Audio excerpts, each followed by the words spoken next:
자, 오늘 강의는 핵심 논지 파악하기를 주제로 이야기를 나눠보겠습니다.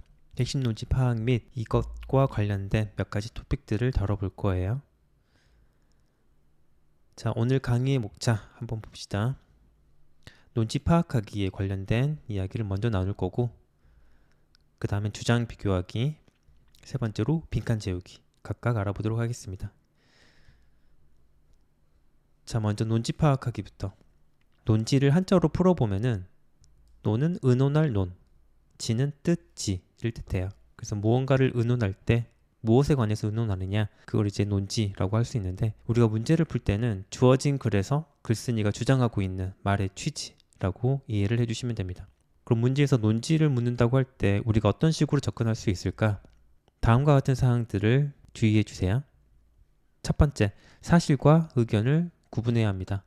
핵심 논지는 주로 의견에서 제시되지만 이 의견이라는 것도 어떤 사실에 근거해서 나오는 경우가 많거든요. 본문에 제시된 사실을 저자가 자신의 의견을 옹호하는 방향으로 활용하는지, 그러한 사실에 대해서 오히려 반박하는 의견을 제시할 수도 있거든요. 그렇기 때문에 사실과 의견을 잘 구분해서 논지를 파악할 필요가 있습니다. 그 다음, 세부 내용과 중심 내용 구분하기. 한편의 글에는 여러 가지 내용들이 들어갈 수 있어요. 그 내용의 중요도에 따라 우리가 중심 내용과 세부 내용 이렇게 구분하기도 하는데, 중심 내용이 이 글을 통해 전달하고자 하는 주된 메시지라고 한다면, 세부 내용은 중심 내용을 좀 더 상세하게 풀어내는 그런 내용을 가리키죠. 핵심 논지는 중심 내용에서 찾는 것이 좋습니다. 물론 세부 내용도 중심 내용과 연관되는 내용이기 때문에 핵심 논지에서 완전히 벗어난 내용이진 않을 거예요. 하지만 세부 내용에 너무 집착하다 보면 전체적인 맥락에서 벗어날 가능성이 높기 때문에 세부 내용과 중심 내용을 구분해서 중심 내용이 뭐지? 그것부터 찾는 게 꼭 필요합니다. 다음 세 번째, 전체적인 글의 흐름을 잘 분석해 보세요. 특히나 내용이 전환되거나 반전되는 경우 굉장히 주의를 해주셔야 됩니다. 자, 내용이 전환될 때 주로 사용하는 접속 부사는 그런데가 대표적이죠. 반전되는 경우에는 그러나, 하지만, 반면, 이와 같은 접속 부사들이 사용됩니다. 이러한 접속 부사들이 사용되었을 때에는 일반적으로 앞쪽보다는 뒤쪽에 핵심 논지에 가까운 내용이 들어갈 가능성이 높아요. 내용이 전환 또는 반전되는 경우는 대부분 앞쪽에서 일반적인 사실 또는 통념 이런 것들에 대한 언급을 한 뒤에, 하지만 저자의 생각은 그것과는 달라, 그런 취지로 서술되는 경우가 많거든요. 내용이 전환되거나 반전되는 상황이라면 앞쪽보다는 뒤쪽에 글쓴이의 논지가 위치해 있을 가능성이 높습니다. 다음, 문단의 성격에 따라 파악해 볼 필요가 있어요. 문단의 성격을 크게 셋으로 나눴을 때 도입, 전개, 정리 이렇게 나눌 수 있거든요. 정리 문단이 존재한다면은 논지는 정리 문단에서 찾는 게 쉬울 겁니다. 그렇지만 도입 문단, 전개 문단에서도 어느 정도 이 글쓴이가 어떤 취지의 글을 쓰려고 하는지 그 뉘앙스는 찾아볼 수도 있거든요. 도입 문단에서 문제를 제기하고 그렇게 제시한 문제들에 대해서 근거를 전개 문단에서 펼친 뒤에 마지막에 정리해주는 이런 구조로 가는 게 일반적이죠. 그렇기 때문에 도입 문단 또는 전개 문단에서도 글의 흐름상 글쓴이의 논지는 이것인 것 같아 라는 내용을 우리가 추려낼 수도 있을 겁니다. 예를 들어서 한번 보기로 할게요. 소득 불평등이 개인의 유전적 자질 차이로 생겨난 결과에게 피할 수 없다는 주장이 존재한다. 여기에는 개인별로 가진 능력이 다르므로 사회적 성취도 달라질 수밖에 없다는 전제가 깔려 있다. 이러한 주장에 따르면 가난한 집안에서 태어난 아이들이 부유한 집안에서 태어난 아이들에 비해 성공할 확률이 낮은 것은 부모로부터 유전을 통해 상대적으로 열등한 자질을 물려받았기 때문이다. 그런데 최근의 연구 결과들은 이러한 주장을 다른 시각에서 검토할 수 있게 해준다. 자, 이게 이 글의 도입 문단인데, 이 문단에서 우리가 가장 눈여겨봐야 될 부분은 바로 그런데 라고 나와 있는 접속 부사가 사용된 문장입니다.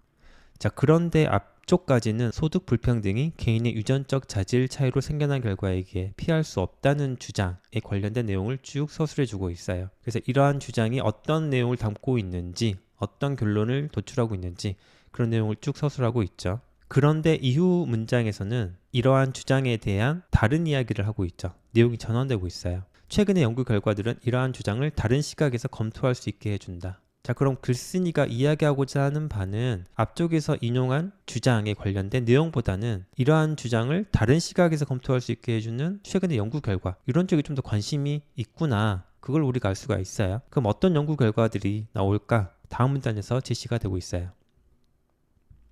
A대학의 연구팀은 부모의 소득 수준이 다른 영유아 77명의 뇌를 일정한 시간차를 두고 자기공명 영상법을 이용해 주기적으로 촬영하였다. 그리고 연구 대상자의 가구 소득을 낮음, 중간, 높음의 세 단계로 나누고 소득 수준을 기준으로 영유아들의 뇌 기관 중 대뇌 회백질을 집중적으로 분석하였다. 대뇌 회백질은 뇌에서 정보 처리와 의사결정을 담당하며 학습 능력에 있어 핵심적 역할을 하는 기관이다. 대뇌 회백질의 면적이 넓을수록 학습 능력이 우수하다. A대학 연구팀의 분석 결과 가구 소득의 수준과 시간의 흐름에 따른 대뇌 회백질의 면적 변화는 비례하였다. 태어났을 때는 영유아들 사이에 대뇌 회백질 면적 차이가 거의 없었지만 일정 연령에 도달했을 때 고소득층 아이들의 대뇌 회백질 면적이 저소득층 아이들에 비해 상대적으로 더 큰 것으로 나타났다. 자, 이 문단은 전개의 문단에 해당하는데 도입 문단에서 언급한 최근의 실험 연구 결과에 대한 내용이 쭉 소개가 돼 있죠. 이 단락에서 저자가 전달하고자 하는 메시지는 제일 마지막 문단에서 찾을 수 있어요.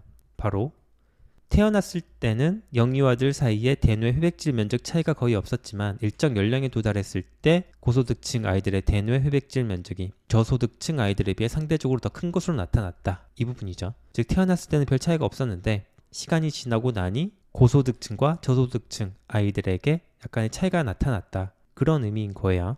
자, 계속 봅시다.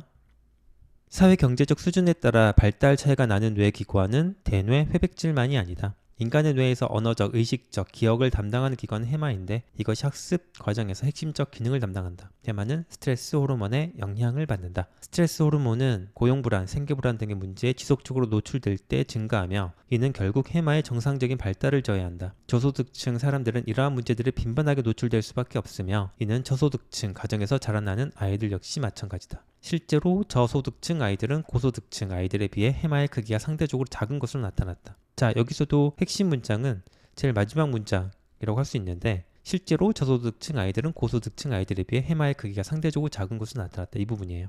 즉 사회 경제적 수준에 따라서 발달 차이가 나는 뇌기관이 대뇌 회백질뿐만 아니고 해마라는 곳이 있는데 여기는 스트레스에 지속적으로 노출되면 정상적인 발달을 저해한다라는 거잖아요. 근데 저소득층 아이들이 이러한 위험에 노출돼 있다. 그로 인해서 이렇게 상대적으로 작은 결과가 나타난다.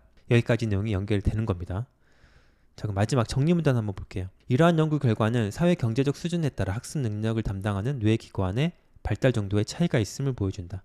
그리고 영유아 시절에 시작된 학습 능력의 차이는 그들이 성장하고 난 이후 소득 불평등으로 이어질 가능성이 크다. 자, 여기서는 첫 번째 문장에서 잘 정리해주고 있죠. 즉 사회 경제적 수준에 따라 뇌기관의 발달 정도의 차이가 있다. 학습 능력을 담당하는 뇌기관의 발달 정도야. 자, 그러면 이 글은 도입 문단에서 언급하고 있는 기존 주장에 대한 내용을 뒤집는 또는 반박하는 연구 결과를 가져와서 최종적으로 이야기하고자 하는 내용은 사회경제적 수준과 뇌기관의 발달 정도와의 관련성을 언급하고 있는 거죠. 자, 선지 하나씩 봅시다. 부모로부터 획득한 유전적 요인에 따라 사회적 성취의 질적 수준이 결정된다. 자, 이 내용은 도입 문단에서 인용한 기존 주장에 보다 가깝죠. 글쓴이가 이야기하고자 하는 내용보다는. 그래서 정답은 아닌 것 같고, 그 다음 두 번째, 뇌기관 발달을 촉진함으로써 저소득층 아이들이 유전적 자질의 차이를 극복할 수 있도록 해야 한다. 여기까지 생각해 볼 수도 있겠지만 이 글에서는 이와 관련된 내용을 구체적으로 언급하고 있진 않아요. 어떻게 해야 되는지 그 대책까지 언급하고 있진 않다라는 겁니다. 다음, 학습 능력의 차이는 사회경제적 환경과 밀접하게 관련되어 있으며 이는 소득 불평등으로 이어질 수 있다. 학습 능력의 차이와 사회경제적 환경의 관계에 관한 내용이 이 글의 핵심 논지이기 때문에 이 선지가 정답이 될 겁니다. 다음, 소득 불평등의 문제는 학습 과정을 담당하는 뇌기관 발달의 정도와 가구의 소득 수준이 반비례하기 때문에 생겨난다. 자, 이 선지 같은 경우는 결과적으로 나타난 현상이 오히려 원인인 것처럼 잘못 서술하고 있죠. 다음 5번, 소득 불평등의 문제는 개인의 능력 차이로 생겨난 결과여서 이를 해결하기 위한 제도적 장치의 효용은 제한적이다. 자, 이 내용 역시 글에서 언급하고 있는 내용은 아니다 라는 것을 알 수가 있을 겁니다. 자, 그럼 그 다음 토픽으로 넘어가서 주장 비교하기와 관련된 내용을 다뤄볼게요. 자, 두 개 이상의 다른 주장을 글에서 언급하고 각각의 주장의 내용을 서로 비교하는 그런 문제가 나올 때 어떻게 접근할 수 있을까 한번 봅시다. 첫 번째, 핵심 쟁점이 무엇인지 파악해야 합니다. 이 핵심 쟁점에 대해서 찬성, 반대, 중립 중 어디에 해당하는지, 어느 하나로 분류될 수 있는지 그 부분을 먼저 확인을 해보세요. 물론 명확하게 찬성, 반대, 중립으로 나뉘지 않을 가능성도 있거든요. 즉 두 개 이상의 쟁점에 복합적으로 연결되어 있을 때에는 어떤 것에는 찬성하고 어떤 것에는 반대하고 또는 중립을 유지하고 그런 것도 물론 가능하니까요. 하지만 그렇다 하더라도 각각의 쟁점에 대해서는 크게 세 종류, 찬성, 반대, 중립 이렇게 나눌 수는 있을 테니 이 핵심 쟁점에 대한 입장을 나눠보는 식으로 접근을 해보는 겁니다. 다음 두 번째, 각 주장에 대한 입장을 비교해 보세요. 등장인물이 2명 뿐이라면 찬성, 반대 이렇게 나뉠 가능성이 높지만 3명, 4명 이렇게 등장하는 경우에는 같은 입장을 취하는 경우가 있을 수 있거든요. 그럼 누구와 누가 서로 같은 입장이고 또 누구는 다른 입장이고 이런 것들을 잘 정리를 해줘야 돼요. 세 번째, 각 주장에 대한 근거를 확인해 보세요. 밑도 끝도 없이 주장만 하진 않을 겁니다. 왜 이 주장을 제시하는지에 대한 근거가 반드시 나올 거예요. 그럼 그 근거가 어떤 성격인지를 확인해 보시기 바랍니다. 자신의 주장을 입증하기 위해 사용된 것인지 자신과 다른 입장의 주장을 반박하기 위한, 비판하기 위한 근거인지 그런 것들을 확인해 보시라는 거예요. 다음 네 번째, 다른 주장 관점에서 비판해 보기. 비판 내용과 근거, 타당성 등을 확인해서 어떤 식으로 비판하는 것이 타당한 비판인가 또는 그렇지 않은가 그런 것들을 살펴보는 겁니다. 자, 그럼 예를 들어서 한번 볼게요. 우리가 볼 글에서는 갑, 을, 병정 4명이 등장할 겁니다. 그럼 각각이 어떤 주장을 하고 있고 어떤 걸 근거로 들고 있는지를 한번 찾아볼게요. 자, 먼저 갑. 우리는 예전에 몰랐던 많은 과학 지식을 가지고 있다. 예를 들어 과거에는 물이 산소와 수소로 구성된다는 것을 몰랐지만 현재는 그 사실을 알고 있다. 과거에는 어떤 기준 좌표에서 관찰하더라도 빛의 속도가 일정하다는 것을 몰랐지만 현재 우리는 그 사실을 알고 있다. 이처럼 우리가 알게 된 과학 지식의 수는 누적적으로 증가하고 있으며 이 점에서 과학은 성장한다고 말할 수 있다. 자, 갑이 이야기하고자 하는 주장은 제일 마지막 문장에서 찾을 수 있죠. 우리가 알게 된 과학 지식의 수는 누적적으로 증가하고 있으며 이 점에서 과학은 성장한다고 말할 수 있다. 이 부분이요. 자, 그럼 갑이 주장하고자 하는 거는 과학은 성장한다고 말할 수 있다. 이것일 것 같고 그 근거로 우리가 알게 된 과학 지식의 수는 누적적으로 증가하고 있다. 이렇게 근거를 든 걸로 볼 수 있죠. 좀 더 세부적인 사례로 앞서 나온 물이 산소와 수소로 구성된다는 사실, 어떤 기준 좌표에서 관찰하더라도 빛의 속도가 일정하다는 과학적 사실 이런 것들이 될 거고요.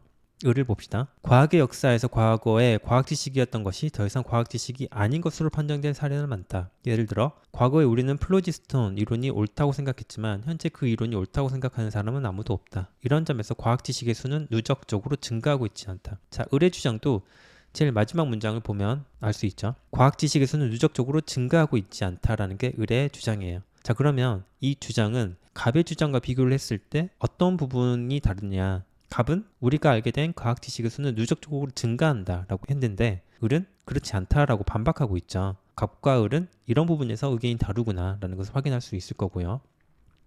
병 봅시다. 그렇다고 해서 과학이 성장한다고 말할 수 없는 것은 아니다. 과학에서 해결해야 할 문제들은 정해져 있으며 그중 해결된 문제의 수는 증가하고 있다. 예를 들어 과거의 뉴턴 역학은 수상의 근일점 이동을 정확하게 예측할 수 없었지만 현재의 상대성 이론은 정확하게 예측할 수 있다. 따라서 해결된 문제의 수가 증가하고 있다는 이유에서 과학은 성장한다고 말할 수 있다. 여기도 제일 마지막 문장의 핵심이죠. 해결된 문제의 수가 증가하고 있다는 이유에서 과학은 성장한다고 말할 수 있다. 자, 그럼 병의 주장 또 이거죠. 과학은 성장한다고 말할 수 있다. 그럼 갑하고 같은 입장이라고 볼 수 있겠네요. 그리고 그 근거로 해결된 문제의 수가 증가하고 있다. 이거를 들고 있다는 것을 볼 수 있습니다. 정 봅시다. 그렇게 말할 수 없다. 우리가 어떤 과학 이론을 받아들이냐에 따라서 해결해야 할 문제가 달라지고 해결된 문제의 수가 증가했는지 판단할 수도 없기 때문이다. 서로 다른 이론을 받아들이는 사람들이 해결한 문제의 수는 서로 비교할 수 없다. 정의 주장은 첫 번째 문장과 제일 마지막 문장에서 찾을 수 있어요. 그렇게 말할 수 없다. 어떻게 말할 수 없냐? 과학은 성장한다고 말할 수 없다. 그런 의미일 거예요. 그리고 서로 다른 이론을 받아들이는 사람들이 해결한 문제의 수는 서로 비교할 수 없다. 해결한 문제의 수는 서로 비교할 수 없기 때문에 해결한 문제의 수가 증가하고 있다는 이유로 과학은 성장한다고 말할 수 있다는 주장은 옳지 않다. 그렇게 말할 수 없다라는 겁니다. 자, 그럼 병과 정이 어떻게 주장이 다른지가 보이죠? 자, 이걸 다시 정리해 봅시다. 자, 갑을 병정 각각의 주장과 근거를 정리해 봤어요. 갑의 주장은 과학은 성장한다고 말할 수 있다라는 주장이고 이것과 같은 주장이 병이었죠. 병도 똑같이 과학은 성장한다고 말할 수 있다라는 거였습니다.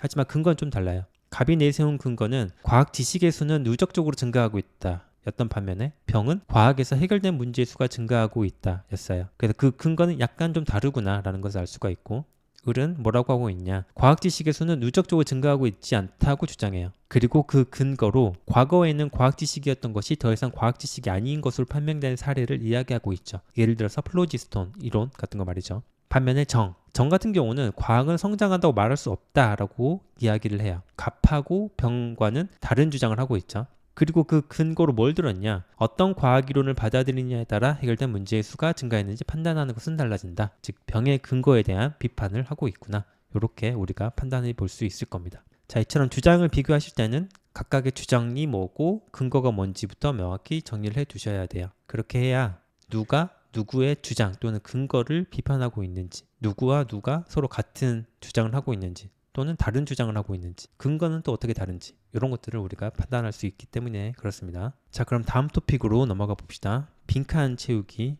토픽이에요. 자, 빈칸을 올바르게 채우라는 문제는 빈칸이 중간에 제시된 경우가 있고 마지막에 제시되는 경우가 있거든요. 각각에 대해서 접근하는 요령이 좀 다른데 하나씩 봅시다. 자, 먼저 글의 중간에 제시될 때에는 앞뒤 문맥에 주의해야 돼요. 앞쪽에서는 어떤 내용을 이야기하고 있고 뒤쪽에서는 어떤 내용을 이야기하고 있고 이걸 꼭 반드시 알아야 되는데 그 이유가 그 흐름 안에서 뭔가 빠진 내용이 있다거나 또는 보충해야 될 내용이 있다거나 그런 것들이 글의 중간에 제시된 빈칸에 들어갈 가능성이 높기 때문에 그래요. 자, 반면 글의 마지막에 제시된 빈칸의 경우는 글의 논지부터 파악하는 것이 필요합니다. 일반적으로 글의 마지막에 제시된 빈칸의 경우는 글의 전체적인 논지와 관련이 있는 경우가 대부분이거든요. 그래서 이 글의 글쓴이가 어떤 이야기를 하고자 하는지 그 내용을 요약해서 정리하는 내용이 제일 마지막에 들어가는 경우가 흔하기 때문에 그래요.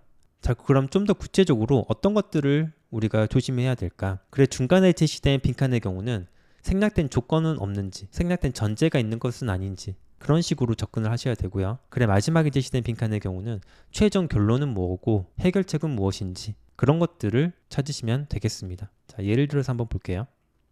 텔레비전이라는 단어는 멀리라는 뜻의 그리스어 텔레와 시야를 뜻하는 라틴어 비지오에서 왔다. 원래 텔레비전은 우리가 멀리서도 볼 수 있도록 해주는 기기로 인식됐다. 하지만 조만간 텔레비전은 멀리에서 우리를 보이게 해줄 것이다. 오웰의 1984에서 상상한 것처럼 우리가 텔레비전을 보는 동안 텔레비전이 우리를 감시할 것이다. 우리는 텔레비전에서 본 내용을 대부분 잊어버리겠지만 텔레비전에 영상을 공급하는 기업은 우리가 만들어낸 데이터를 기반으로 하여 알고리즘을 통해 우리 입맛에 맞는 영화를 골라줄 것이다. 나아가 인생에서 중요한 것들, 이를테면 어디서 일해야 하는지, 누구와 결혼해야 하는지도 대신 결정해 줄 것이다. 이 단락은 도입 문단인데 이 단락에서 우리가 주로 확인을 해야 될 내용은 무엇이냐? 텔레비전과 관련된 이야기가 많이 나오긴 했는데 근데 텔레비전은 일종의 사례이고 이 도입 문단에서 우리가 중점적으로 봐야 될 거는 알고리즘이에요. 후반부에 나오죠. 글 후반부에서 알고리즘을 통해 우리 입맛에 맞는 영화를 골라주고 우리 인생에 중요한 것들 대신 결정해주고 그렇다라는 거잖아요. 그럼 이 알고리즘에 대해서 추가로 어떤 이야기를 더 하고 있나 더 봅시다. 그들의 답이 늘 옳지는 않을 것이다. 여기서 그들은 알고리즘이에요. 그것은 불가능하다. 데이터 부족, 프로그램 오류, 삶의 근본적인 무질서 때문에 알고리즘은 실수를 범할 수밖에 없다. 하지만 완벽해야 할 필요는 없다. 평균적으로 우리 인간보다 낫기만 하면 된다. 그 정도는 그리 어려운 일이 아니다. 왜냐하면 대부분의 사람은 자신을 잘 모르기 때문이다. 사람들은 인생의 중요한 결정을 내리면서도 끔찍한 실수를 저지를 때가 많다. 데이터 부족, 프로그램 오류, 삶의 근본적인 무질서로 인한 고충도 인간이 알고리즘보다 훨씬 더 크게 겪는다. 자, 이 단락에서는 알고리즘이 갖는 한계에 대해서 언급을 하고 있지만 그럼에도 불구하고 인간보다는 조금만 낫기만 하면 되는데 그게 그렇게 어렵진 않을 것이다. 알고리즘이 아무리 한계를 갖는다 하더라도 인간보다는 낫겠지. 이런 이야기를 하고 있죠. 자, 마지막 정리문단 볼게요. 우리는 알고리즘을 둘러싼 많은 문제들을 열거하고 나서 그렇기 때문에 사람들은 결코 알고리즘을 신뢰하지 않을 거라고 결론 내릴 수도 있다. 하지만 그것은 민주주의의 모든 결점들을 나열한 후에 제정신인 사람이라면 그런 체제는 지지하려 들지 않을 것이라고 결론 짓는 것과 비슷하다. 처칠의 유명한 말이 있지 않은가. 민주주의는 세상에서 가장 나쁜 정치 체제다. 다른 모든 체제를 제외하면. 알고리즘에 대해서도 마찬가지로 다음과 같은 결론을 내릴 수 있다 하고 빈칸에 나와 있어요. 자, 이 글 같은 경우는 빈칸이 제일 마지막에 들어가 있어요.